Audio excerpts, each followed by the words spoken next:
이제 소망 나눔 축제가 이제 2주 정도 남았습니다. 2주 남았는데 때로는 염려도 됩니다. 염려도 되지만 사실은 기대가 훨씬 더 큽니다.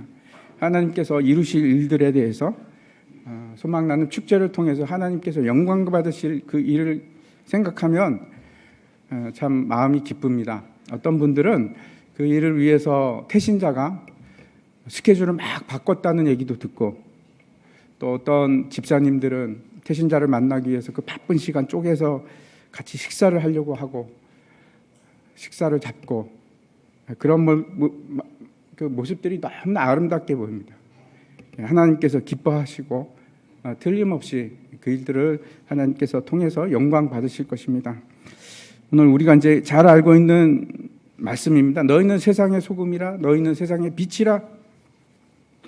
예수님께서 말씀하셨는데, 세상의 모든 사람들이 어떤 사람들에게, 다른 사람들에게 영향을 주기도 하고 또 영향을 받기도 합니다.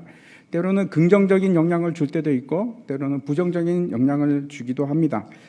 이제 혹시 겨울왕국이라는 그 만화 영화를 보셨는지 모르겠는데, 프로즌이라는 영화는 제가 몇 번 봤습니다. 우리 딸 때문에. 그런데 거기에 이제 엘사라는 공주가 나옵니다. 공주가 나오는데 그 공주가 만지는 모든 것이 다 차가운 얼음장으로 바뀌어버립니다. 그렇게 이제 주위 사람들을 힘들게 하고 주위 사람들로부터 거부당하는 사람도 있지만, 또 어떤 사람들은 그렇습니다. 그 사람이 존재함으로 그 자리가 빛이 나고 그 사람이 있으니까 사람들이 기뻐하고 마음이 열리고 그런 사람들도 있습니다. 여러분은 어떤 사람이십니까? 이쪽에 속한 사람이십니까? 아니면 저쪽에 속한 사람이십니까? 제가 왜 그럴까? 왜 그렇게 차이가 날까 생각을 하다가 오늘 본문의 말씀을 보면서 이것은 결국 인생의 목적과 깊은 관계가 있구나 하는 생각을 하게 되었습니다. 우리는 이제 흔히 우리 주변으로부터 이런 말을 많이 듣습니다. 나는 왜 사는지 모르겠어. 아무것도 나한테 의미가 없어. 시간만 지나가는 것 같아. 다람쥐 쳇바퀴 돌듯이 그렇게 시간은 가고 나는 뭐 하는지 모르고, 내 직업이 선생님이었든 교사였건 회사원이건 간호사건, 너무나 많은 사람들이 그런 고백을 합니다. 사업을 하던 장사를 하던 내가 왜 이 일을 하고 있나, 살아가는 의미를 찾지 못하는 겁니다. 왜 그런가 하면 우리에게는 영원한 목적이 있는데 그 목적을 놓치고 살아가기 때문에 그렇습니다. 왜 우리가 창조되었는지, 왜 우리가 구원을 받았는지 그것을 잊어버린 겁니다. 목적을 놓친 겁니다. 그런데 여러분, 그 목적을 놓치면은 다 놓친 겁니다. 다 놓친 겁니다. 여러분이 회사원이 되었던 가정주부가 되었건 무엇을 하든지 그 이전에 우리는 소금입니다. 그 이전에 우리는, 가정주부 이전에 나는 빛입니다. 이것이 우리에게 있어서 아주 원초적이고 본질적인 우리의 모습입니다. 빛과 소금. 만약 이 목적을 잃어버리면, 소금의 짠맛과 빛의 밝히는 원초적인 그 소명을 잃어버리면 여러분, 우리는 다 잃어버린 겁니다. 존재 가치가 없습니다. 우리 삶은 아무런 의미가 없는 그저 그런 삶이 되고 맙니다.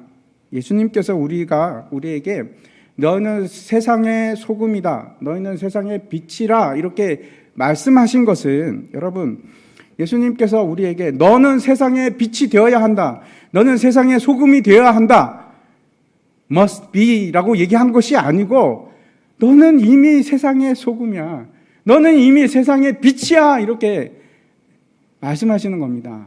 존재의 문제입니다. 우리의 행동 양식이나 우리의 행위와 상관없이 우리의 정체성의 문제입니다. 우리가 어떤 존재인가? 여러분 아시고 계셨습니까? 내가 빛이라는 사실을? 다른 말이 없습니다. 예수님께서 이렇게 얘기합니다. 너는 세상의 소금이다. 너는 세상의 빛이다. 그것을 인식하고 살아가십니까? 그래, 나는 소금이야. 나는 세상의 빛이 맞아. 세상에는 예수 그리스도를 따르는 사람들이 있는데 그 사람에게는 두 가지 면이 있습니다. 한편으로는 세상 사람들과 전혀 다르지 않습니다. 우리 역시 죄인이고 우리 역시 날마다 하나님의 은혜가 필요한 그런 사람들입니다. 그런 반면에 또 한편으로는 세상 사람들과 전혀 다른 그런 모습을 가지고 있습니다. 본질적으로 다른 사람입니다. 거듭난 사람이고 우리는 세상의 빛과 소금입니다. 왜 뭐가 다른가? 세상 사람들과 다르게 우리는 영혼이 죽어있는 상태가 아니고 다시 살아난 상태입니다. 재창조된 사람들입니다. 그래서 우리는 영적인 교류를 할 수 있습니다. 누구랑? 하나님과. 영혼이 죽어있는 상태가 아니고 영혼이 이제 살아서 하나님과 계속해서 대화하면서 하나님의 뜻이 무엇인지 하나님의 계획이 무엇인지 알 수 있습니다. 저와 여러분은 그런 권리가 있습니다. 요즘에 이제 핸드폰을 보면 모든 그 핸드폰들의 보통 내비게이션 앱을 다 깔고 그렇게 다니지 않습니까? 저도 그런데 그 내비게이션 앱이 작동하기 위해서는 GPS라는 장치가 작동을 해야 됩니다. GPS는 저 우주 상공에 떠 있는 인공위성으로부터 오는 신호를 무선 신호를 받아들이는 장치입니다. 근데 그게 꺼져 있으면 하나님과 통신을 할 수 없는, 그게 고장나 있으면 전혀 어떤 신호도 받을 수 없는 상태인데 우리는 그 GPS가 다 회복이 된 사람입니다. 그래서 이제는 하나님과 대화를 할 수가 있고 하나님의 뜻이 무엇인지도 알 수 있고 하나님께서 우리에게 이리로 가라 저리로 가라 길을 인도할 수 있는 그런 상태가 된 사람들입니다. 본질적으로 다릅니다. 그런 점에 있어서 거듭난 사람이 되었다는 것은 우리는 이미 소금이 되고 빛이 되었다는 그런 존재의 사람입니다. 여러분 의심치 마십시오. 우리는 빛이고 우리는 소금입니다. 누가 뭐래도 그렇습니다. 단지 문제는 이겁니다. 소금인데 짠맛이 없거나 빛인데 그 빛을 가리고 있거나 아니면은 활짝 열려서 빛이 지금 막 바라고 있거나 여러분은 어떤 상태에 있습니까? 지금 소금의 짠맛이 여러분 삶 속에서 드러나고 있으십니까? 오늘 본문 한번 13절 보시기 바랍니다. 우리가 같이 읽었으면 좋겠습니다. 시작. 너희는 세상의 소금이니 소금이 만일 그 맛을 잃으면 무엇으로 짜게 하리요? 후에는 아무 쓸데없어 다만 밖에 벌어져 사람에게 밟힐 뿐이니라. 먼저 우리가 주목해야 할 것은 너희는 세상의 소금이다, 너희는 세상의 빛이다 라고 말씀하시는 그 말씀 속에는 어떤 전제가 들어있냐 하면 세상은 어둡고 세상은 지금 부패하고 있고 그런 전제의 말씀이 들어있습니다. 소금이 필요한 이유는 그렇죠. 부패를 방지하기 위한 것입니다. 빛이 필요한 이유는 어두움을 밝히기 위해서.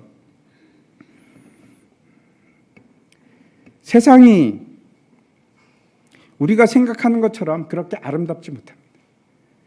세상이 우리가 생각하는 것처럼 그렇게 밝고 환하지 않습니다.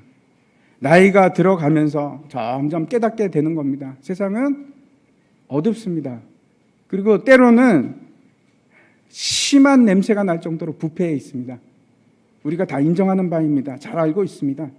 그런데 그 어둡고 부패한 속에서 우리는 소금과 빛으로 부름을 받았습니다.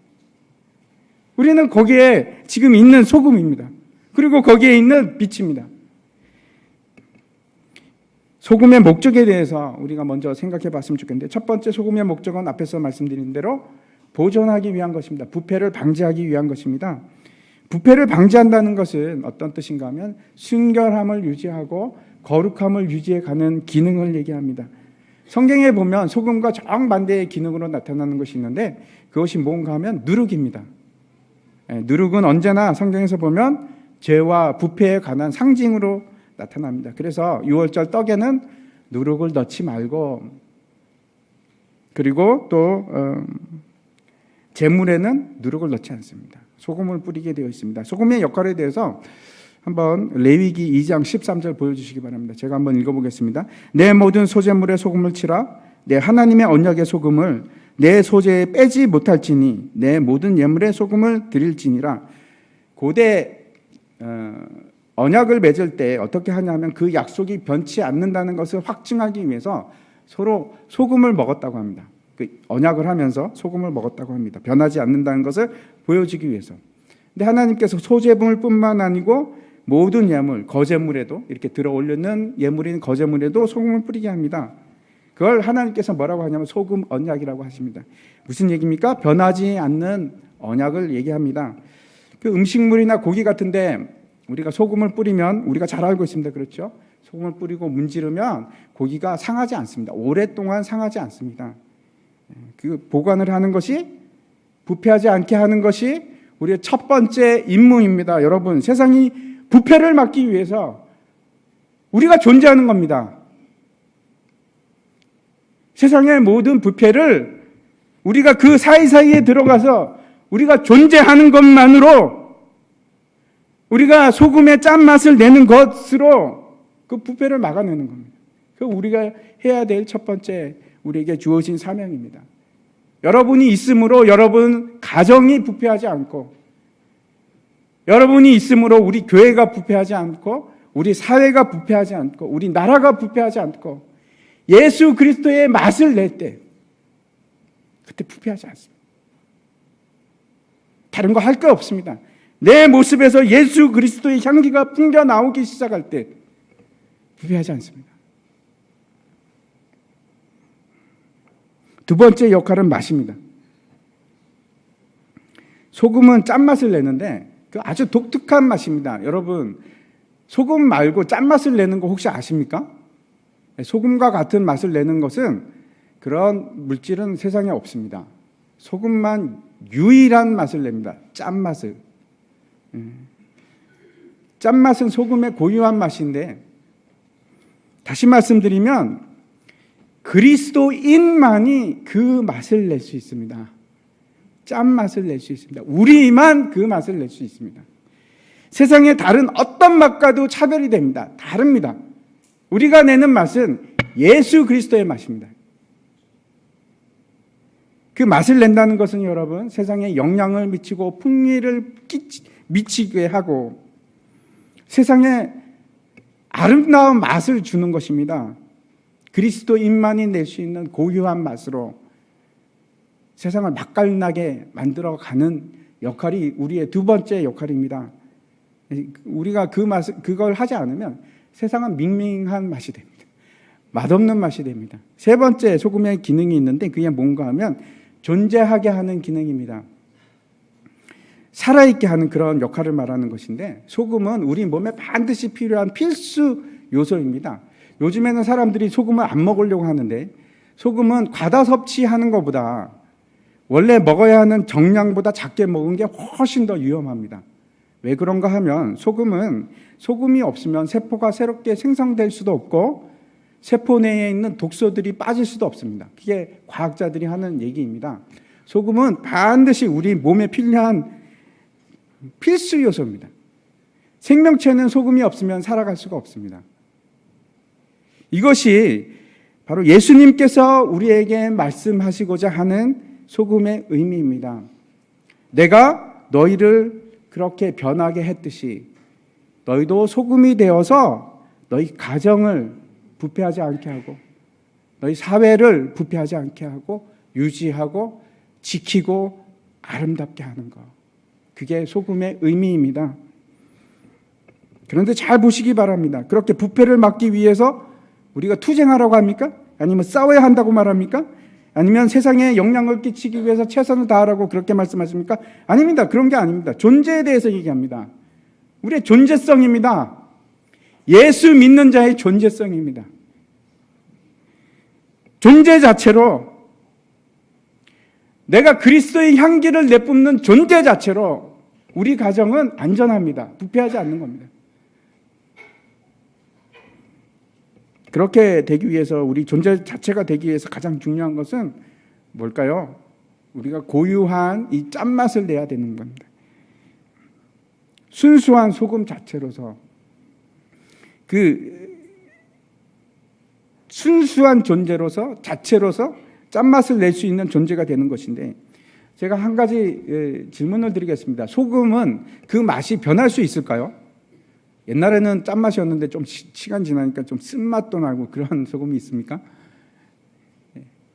그런 소금은 없습니다. 소금은 변하지 않습니다. 그런데 오늘 말씀해 보면은 어떻게 되어 있는가 하면, 그 맛을 잃으며 무엇으로 짜게 하리요, 이렇게 되어 있습니다. 이게 무슨 뜻인가 하면, 고대 그 팔레스타인 지역에서는 소금을 어떻게 만들었는가 하면, 그 아주 짠 물을 증발시켜서 소금을 만들거나, 그러면 안에 굉장히 많은 불순물이 있겠죠.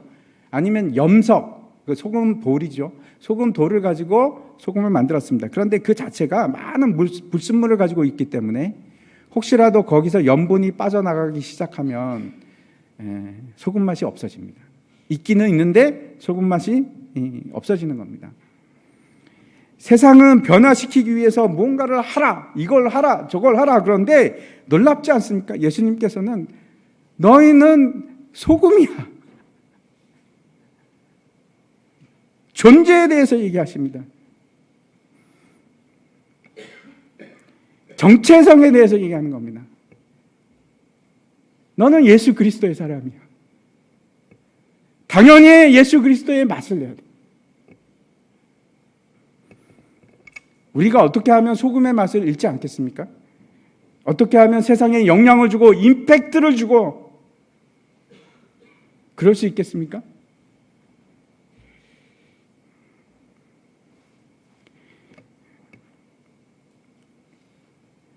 그리스도를 닮아가는 것입니다. 예수의 형상이 나에게서 나타나기 시작할 때.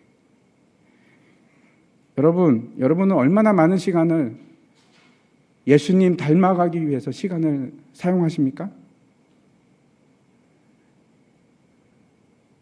아니면 빌 게이츠를 닮아가기 위해서 시간을 쓰십니까?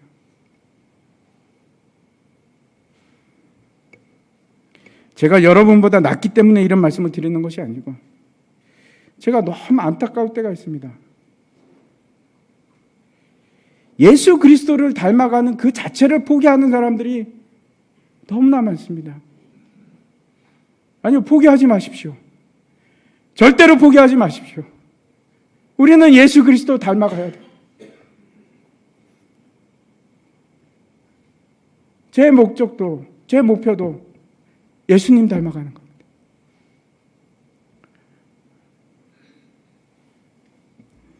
예수 그리스도를 닮아가는 것은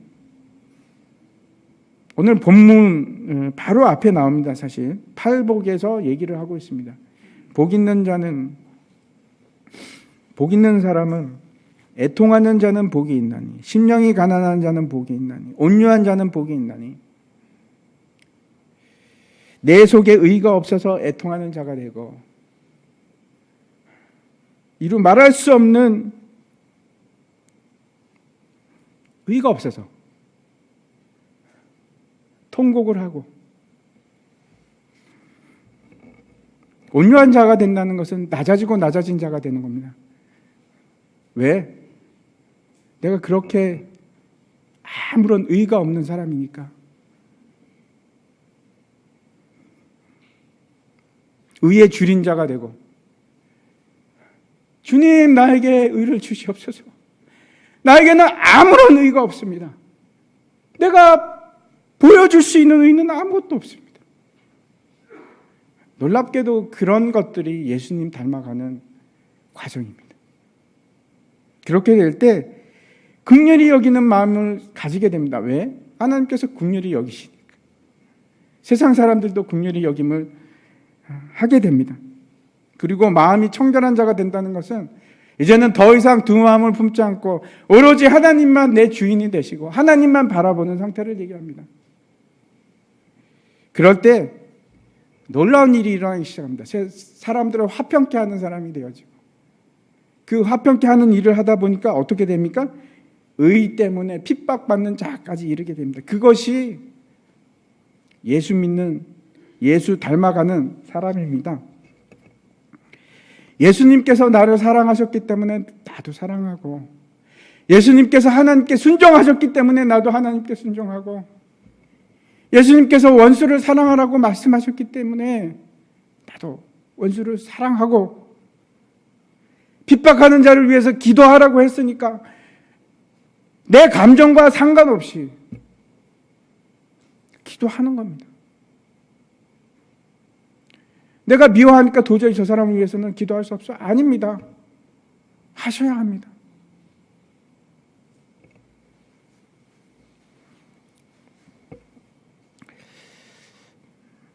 마가복음 9장 50절 말씀입니다. 소금은 좋은 것이로되 만일 소금이 그 맛을 잃으면 무엇으로 이를 짜게 하리요? 너희 속에 소금을 두고 서로 화목하라 하시니라. 우리 안에 소금을 둔다는 것이 바로 앞에 제가 말씀드린 대로 부패를 방지하고, 그 다음에 사회를 아름답게 만들어가고, 그리고 그 살아있게 만들고 생명 있게 만드는 것, 그것이 소금인데 그 소금을 우리 안에 두고 화목하라 이렇게 말씀하고 있습니다. 소금이 있는 자들이 할 수 있는 겁니다. 그리고 소금이 있는 자들이 뭐가 되느냐 하면 화목케 하는 자가 됩니다. 화해를 시키고 중재자가 되고, 싸우는 자가 아니고 화해시키는 자가 됩니다. 골로새서 말씀입니다. 골로새서 4장 6절에 보면은 이 소금은 특별히 말과 관계가 있습니다. 말과. 뭐라고 말씀하시는가 하면 너희 말을 항상 은혜 가운데서 소금으로 맛을 냄과 같이 하라. 그리하면 각 사람에게 마땅히 대답할 것을 알리라. 소금이 우리 안에 있으면 우리 말이 달라집니다. 만약 소금이 여러분 그 맛을 잃게 되면 무슨 소용이 있습니까? 어디다 씁니까? 아무런 쓸모가 없습니다. 존재 가치 자체가 사라지는 겁니다. 우리가 예수 그리스도의 맛이 없으면 우리는 아무것도 아닙니다. 아무것도 아닙니다. 목사도 아니고, 목사가 무슨 의미가 있습니까? 내 안에 예수 그리스도의 형상이 드러나지 않으면, 여러분 안에 예수 그리스도의 형상이 드러나지 않으면 무슨 의미가 있습니까? 아무것도 아닙니다. 아무것도 아닙니다.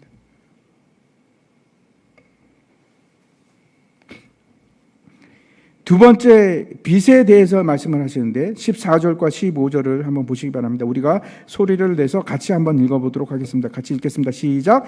너희는 세상의 빛이라. 사람이 등불을 켜서 말 아래 두지 아니하고 등경 위에 두나니 이러므로 집안 모든 사람에게 비치느니라. 아멘. 그 14절을 보면은 처음 시작이 너희는 이렇게 시작을 합니다. 13절도 마찬가지입니다. 너희는 세상의 소금이니 이렇게 되어 있는데 여기서도 너희는 세상의 빛이라. 여기서 제일 강조되는 단어가 무엇이겠습니까, 여러분? 여기서 가장 강조되는 단어는 다른 것이 아니고 너희는 이라는 단어입니다. 굉장히 강조를 하고 있습니다. 이게 무슨 뜻인가 하면 오직 너희만 세상의 빛이라. 이 캄캄한 세상에서 오직 너희만 빛이야. 너희 말고는 아무것도 없어. 너희 말고는 이 세상을 비칠 수 있는 아무것도 없어. 하나님께서 그렇게 말씀하시는 겁니다. 예수님께서 우리에게 그렇게 말씀하시는 겁니다. 다시 말씀드려서 세상에는 전혀 빛이 없습니다. 오직 우리만이 그 세상을 비칠 수 있는 유일한 희망입니다. 저와 여러분이 유일한 희망입니다. 다른 게 없습니다. 이 빛이라는 것이 헬라어로 포스 하는 것인데 이게 이제 영어에 프로토 할 때 그 같은 어원을 가지고 있습니다. 이 말은 예수님께서 너는 세상의 빛이라 하는 말은 어떤 것인가 하면 너는 이 어두운 세상에서 나의 사진이야. 너는 이 어두운 세상에서 내 사진을 갖고 있어. 그런 의미입니다. 사진이라고 해서 다 잘 나온 사진은 아닙니다. 그렇죠? 어떤 사진은 막 흔들렸거나 아니면 초점이 안 맞을 수도 있고 노출이 잘못돼서 시커멓게 나올 수도 있고 그런데 잘 찍은 사진을 가지고 있다면, 빛이라고 하는 것은 그 존재 목적이 뭐냐면 첫 번째 진리를 드러내는 것입니다.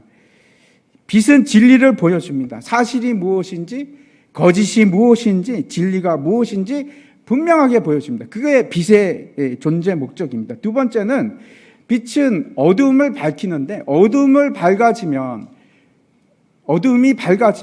그렇죠? 빛이 오면 어둠이 물러나면서 그 죄와 더러운 것들이 사라지게 됩니다. 그것이 빛의 기능입니다. 어둠을 물러가게 하는 것. 세 번째 기능은 뭔가 하면 영광을 밝히 알게 하는 기능을 가지고 있습니다. 고린도후서 4장 6절 말씀인데, 어두운 데에 빛이 빛이라 말씀하셨던 그 하나님께서 예수 그리스도의 얼굴에 있는 하나님의 영광을 아는 빛을 우리 마음에 비추셨느니라. 하나님께서 그 빛을 통해서 우리의 무지를 몰아내시고 예수 그리스도에게서 나타난 하나님의 영광을 우리가 인지하게끔, 알게끔, 그런 지식을 가지게끔 하는 것이 빛입니다. 만약에 우리가 예수님의 그 선명한 뚜렷한 사진을 우리가 가지고 있다면 우리는 뭘 하는 거냐면 세상의 진리를 밝혀 보여주는 것이고, 어둠을 물러가게 하는 것이고, 또 하나님의 영광에 관한 지식을 그들에게 주는 겁니다. 그것이 우리의 빛의 목적입니다. 요한복음 8장에 보면 예수님께서 뭐라고 하시냐면 나는 세상의 빛이라. 근데 오늘 말씀에도 보면은 너희는 세상의 빛이라 이렇게 말씀하십니다. 그러면 똑같은 빛일까요? 예수님하고 우리하고 똑같은 빛일까요? 아니요, 다릅니다.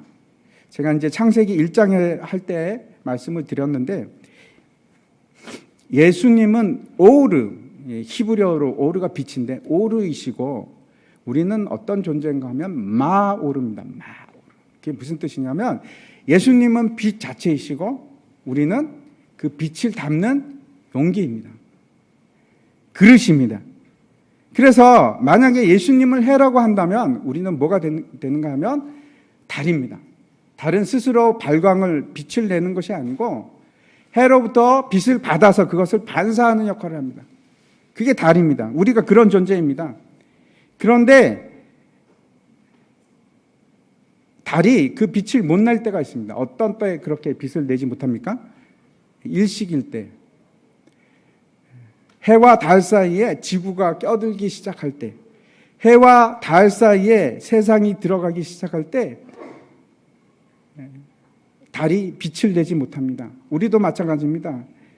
우리는 빛을 내야 되는 존재임에도 불구하고 나와 예수 그리스도 사이에 세상이 껴들기 시작하면 나에게서 빛이 사라집니다. 영적인 빛이 사라지기 시작합니다. 어두워지기 시작합니다. 마태복음 4장에 보면 씨 뿌리는 자의 비유가 나오는데, 거기서 덜어는 길가에 뿌리고 덜어는 돌밭에 뿌리고 덜어는 가시떨기에 이제 씨를 뿌립니다. 4장 19절인데 그 가시떨기에 대해서 이렇게 얘기하고 있습니다. 세상의 염려와 재물의 유혹과 기타 욕심이 들어와 말씀을 막아 결실하지 못하게 되는 자요. 세상의 염려와 재물이 막 들어와서 말씀을 이렇게 목 조아서 더 이상 이제는 열매가 안 생기는, 그것을 말씀하고 있습니다. 많은 사람들이 세상 사람들과 전혀 다르지 않게 염려하고 살아갑니다. 일 걱정하고 자식 걱정하고 먹을 거 입을 거 걱정하고 여행 갈 거 걱정하고 노후 걱정하고 세상과 다를 바가 전혀 없습니다. 온갖 염려라는 염려는 다 합니다. 믿는 자임에도 불구하고. 여러분, 염려 하나 안 하나 똑같습니다. 변할 거 아무것도 없습니다. 그냥 예수님께서 뭐라고 말씀하시냐면 염려하지 말라. 누가 염려함으로 내 길을 한 자라도 더 크게 할 수 있느냐. 염려하지 마라. 무엇을 마실까, 무엇을 입을까, 무엇을 먹을까. 염려하지 말라. 내일 일을 염려하지 말라. 그렇게 말씀하셨습니다. 여러분, 우리가 믿는 하나님은, 우리 하나님은 말씀으로 세상을 창조하신 분입니다. 빛이 있으라 그러면 그냥 빛이 생기는 그런 분이십니다. 하나님께서 홍해를 가르시고 이스라엘 백성들을 구원하신 그런 하나님이십니다.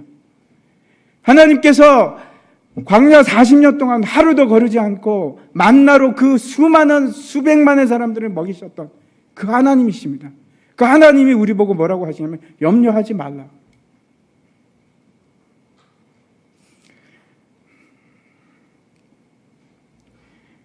그때는 하나님께서 기적을 베푸셨는데 지금은 안 베푸시고 계십니까? 지금은 불가능한 일입니까? 하나님의 손이 짧아지셨습니까? 그렇지 않습니다. 지금도 여전히 믿는 자에게 기적을 베푸시는 분이 바로 우리 하나님이십니다. 많은 그리스도인들이, 예수 믿는 사람들이 입으로는 하나님을 믿는다고 얘기하지만 삶은 그렇지 않습니다. 삶은 무신론자하고 똑같습니다. 무신론자의 삶을 살아갑니다. 하나님이 없습니다. 하나님이 없습니다. 하나님의 계획하심도 없고 개입하심도 없고, 무엇을 계획하고 결정하고 논할 때, 계산할 때 전혀 하나님은 항목에 들어가 있지는 않습니다. 그냥 내가 계산하고 돈과 시간과 자원과 아무 곳을 봐도 하나님은 없습니다. 우리의 주체는 하나님이신데 우리의 계획에는 하나님이 없습니다. 그래서 걱정합니다. 그래서 염려합니다. 하나님이 살아계신지 아닌지 상관없이 나는 전혀 관심도 없습니다. 무신론자하고 뭐가 다르겠습니까? 사람이 자기 일을 계획할지라도 그 걸음을 인도하시는 분은 하나님이십니다. 그래서 그 하나님이 내일 일을 염려하지 말라 그러면 우리는 염려하지 않는 겁니다. 그게 믿음입니다. 그게 예수 믿는 겁니다. 염려뿐만 아니고 여기 보면 하나님의 말씀을 막고 그리스도의 형상이 잉태되는 것을, 맺히는 것을 막는 것이 두 번째 뭐라고 하냐면 재물의 유혹입니다. 많은 사람들이 재물을 많이 가지면 더 행복할 거라고 생각을 합니다. 속임수입니다. 속임수. 믿지 마십시오. 세상은 계속해서 그렇게 가리킵니다. 더 많이 가지면 더 행복해져. 아니요, 그렇지 않습니다. 절대 그렇지 않습니다. 많이 가지는 것이 여러분에게 행복을 주는 것도 아니고 많이 가지는 것이 여러분에게 평안을 주는 것도 아닙니다. 돈이 많으면 여러분이 평안하십니까? 아니요, 그렇지 않습니다. 절대로 그렇지 않습니다. 평안은 하나님으로부터 오는 것입니다. 하나님의 날개 아래 거할 때 그때 우리가 평안을 구하는 것이지, 여러분이 뭔가를 가진다고 해서 평안하지 않습니다. 속임수입니다. 세상이 여러분에게 속이는 속임수입니다. 세 번째 얘기하는 것이 씨 뿌리는 비유에서 기타 욕심들이라고 얘기합니다. 명예욕, 자식에 대한 욕심, 다 이런 것이 육신의 정욕, 안목의 정욕, 이생의 자랑들입니다. 요한 1서 2장 16절 말씀 한번 보여주십시오. 이렇게 되어 있습니다. 있는 세상에 있는 모든 것이 육신의 정욕과 안목의 정욕과 이생의 자랑이니 다 아버지께로부터 온 것이 아니요 세상으로부터 온 것이라. 세상으로부터 왔습니다. 하나님께로부터 온 것이 아닙니다. 여러분 취하지 마십시오. 그런 거 취하지 마십시오. 세상에서부터 온 것입니다. 우리 중에 너무나 많은 사람들이 이런 세상의 간섭으로 인해서, 세상이 가리는 일로 인해서 하나님의 빛을 발하지는 못합니다. 빛임에도 불구하고 빛이 안 납니다. 가리워져서. 다시 오늘 본문에 보면 이렇게 얘기합니다. 산 위에 있는 동네가 숨겨지지 못할 것이요. 이 말씀을 할 때 이제 예수님께서는 갈릴리 바다에서, 산에서, 거기 근처에 있는 산에서 말씀을 하고 계셨는데, 그 갈릴리 바다에서 가장 유명한 곳이 스밧이라는 동네입니다. 한번 보여주십시오. 분명히 예수님께서 저 도시를 가리키면서 말씀하셨을 겁니다. 저 도시는 어디에 있는가 하면 갈릴리 해변 북쪽에 있는데 바로 근처에 있습니다. 해발 900m인데 저 산 위에 동네가 있습니다. 도시가 있습니다. 근데 그 도시가 낮에는 물론 잘 보입니다. 그렇다고 해서 밤에 안 보입니까? 밤에도 보입니다. 불빛 때문에. 제가 이제 군대에 갔을 때 교육을 받을 때 그런 교육을 받았습니다. 그 이제 담뱃불이 있으면은 그 담뱃불 앞에 있는 빨간 그 불꽃이, 여러분 아십니까? 그 3km가 갑니다. 3km. 그런 교육을 받았었는데 불빛 때문에 숨길 수가 없습니다. 산 위에 있는 동네가 숨겨지지 못할 것이요. 여기 숨기다 하는 것은 비밀스럽다, 비밀로 하다 그런 뜻입니다. 그리스도인들 중에서는 굉장히 많은 비밀 요원들이 있습니다. 자신 스스로 누가 누군지 세상 사람들은 깜짝 놀랍니다. 예수 믿으셨어요? 교회 나가셨어요? 전혀 몰랐어요. 비밀요원입니다. 비밀요원. 혼자서 하나님을 위해 무슨 일을 하는지 모르겠는데 숨기면서 언더커버하고. 그럴 수 없습니다. 빛이기 때문에. 정말 빛이면 모든 사람이 다 압니다. 저 사람은 예수 믿는 사람이다.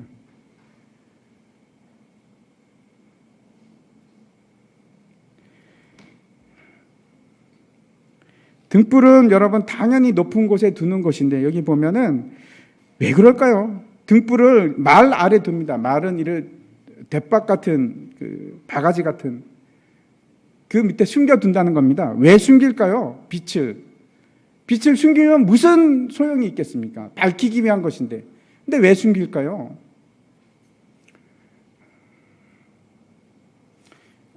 두려워서? 어쩌면 내가 예수를 전하면 사람들이 불쾌해할까 봐? 그럴 수 있습니다. 우리나라는 그렇지 않지만 이미 유럽이나 미국 같은 데서는 교사가 기도했다고 파면을 당하고 간호사가 환자를 위해서 기도했다가 쫓겨나고 그런 시대가 왔습니다. 제가 2부 때도 잠깐 말씀드렸는데 제가 심히 우려됩니다. 종교인 과세가 문제가 아니고 그 내용을 면밀하게 우리가 봤는데 과세가 목적이 아니고 그 과세를 통해서 교회의 모든 일이 다 드러납니다.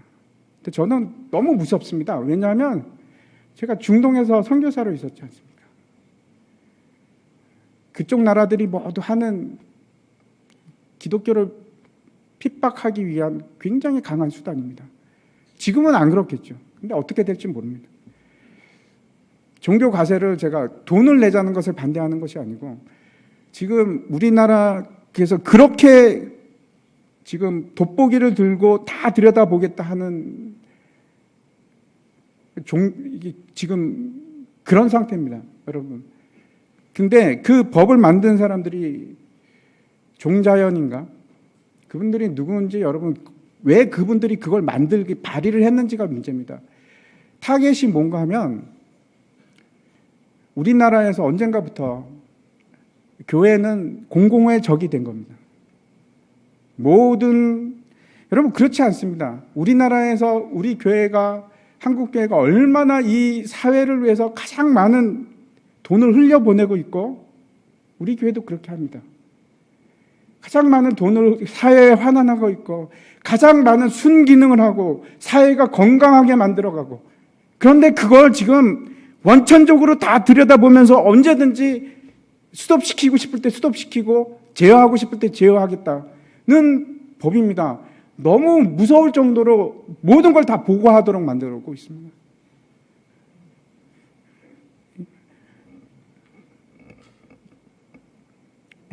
이 무신론이라는 것 자체도 여러분 종교입니다. 그분들이 주장하는 겁니다. 그리고 그 타겟은 불교도 아니고 카톨릭도 아니고 기독교입니다. 지금 많은 큰 교회들은 이미 세금을 내고 있습니다. 거의 대부분. 돈을 지금 세금이 문제가 아니고 어쩌면 정부에서 손해를 볼지도 모릅니다. 그런데 왜 그걸 하느냐? 너무나 적나라하게 다 보고가 올라가야 됩니다. 그게 무섭습니다. 제가 선교지에 있었기 때문에 그렇습니다. 16절 말씀 한번 보시기 바랍니다. 이같이 너희 빛이 사람 앞에서 비치게 하여 그들로 너희 착한 행실을 보고 하늘에 계신 너희 아버지께 영광을 돌리게 하라. 우리말에는 이같이 너희 빛이 사람 앞에 비치게 하여 라고 되어 있지만 영어로 하면 Let your light so shine, 더 빛나게, 이같이 빛나게 하라, 이런 말입니다. 이게 접속어가 아니고 부사어입니다. 그래서 이 분명하고 더 확실하게 빛나게 하라. 이 똑같은 용법이 어디에 쓰였냐 하면 요한복음 3장 16절입니다. 우리가 잘 알고 있는 하나님이 세상을 이처럼 사랑하사 God so loved. 이처럼 사랑하사. 그냥 사랑한 것이 아니고 하나님께서 이처럼 너무나 사랑해서. 이해가 가십니까? 이 어두운 세상을, 부패하고 있는 세상을 하나님께서는 누구 더 사랑하시느냐? 여중생을 죽인 이영학도 사랑합니다. 저는 못합니다. 근데 하나님은 그렇게 사랑하십니다. 그리고 그 일을 위해서, 그 사랑을 이루시기 위해서 우리를 빛으로, 소금으로 여기저기에 있기를 원하시는 겁니다. 그리고 빛을 발하기를 원하시는 겁니다. 그리고 맛을 내기를 원하시는 겁니다.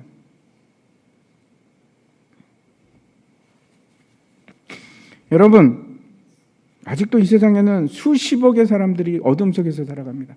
방향을 잃고 어디로 갈지도 모르고 암담함 속에서 참 기쁨을 누리지 못하고 살아갑니다. 그 일 때문에 하나님께서 우리를 빛으로 만드시고 소금으로 만드시는 겁니다. 만드셨습니다. 이미 만드셨습니다. 다시 16절 보면 이같이 너희 빛이 사람 앞에 비치게 하여 그들로 너희 착한 행실을 보고. 착한 행실이 무엇일까요? 제가 분명하게 말씀드립니다. 이 착한 행실은 성경에서 선하다 착하다 하는 것은 사람의 얘기를 하는 것이 아니고 언제나 하나님에 대한 일입니다. 오해하지 마시기 바랍니다. 이거는 언제나 그렇습니다. 다시 말씀드려서 선한 착한 일은 뭡니까? 하나님의 일을 얘기합니다. 그 하나님의 일이 뭘까요? 예수 그리스도를 전하는 일입니다. 그것이 착한 일입니다. 그게 선한 일입니다. 세상에 여러분 웃음을 잃어버리고 악마 같은 모습을 하고 이 땅에서 살아가는 수많은 사람들이 있습니다. 목적도 없이, 기쁨도 없이. 그런 사람들에게 그리스도의 풍미를 알게 하여 주고, 그 사람들이 더 부패하지 않게 하여 주고, 그 사람들을 존재케 하게 하고, 그 사람들에게 진리를 보여주고 하나님의 영광이 무엇인지 깨닫게 하고, 그 속에서 죄가 물러가게 하고, 그것이 소금과 빛의 소명입니다. 사명입니다. 저와 여러분이 그 일을 맡았습니다.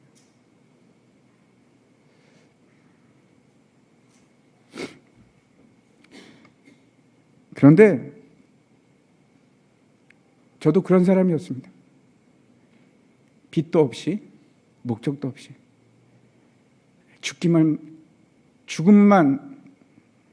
죽기만을 바랬던 그런 사람이었습니다.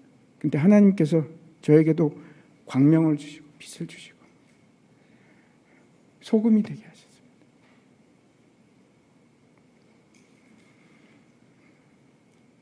이제 저와 여러분이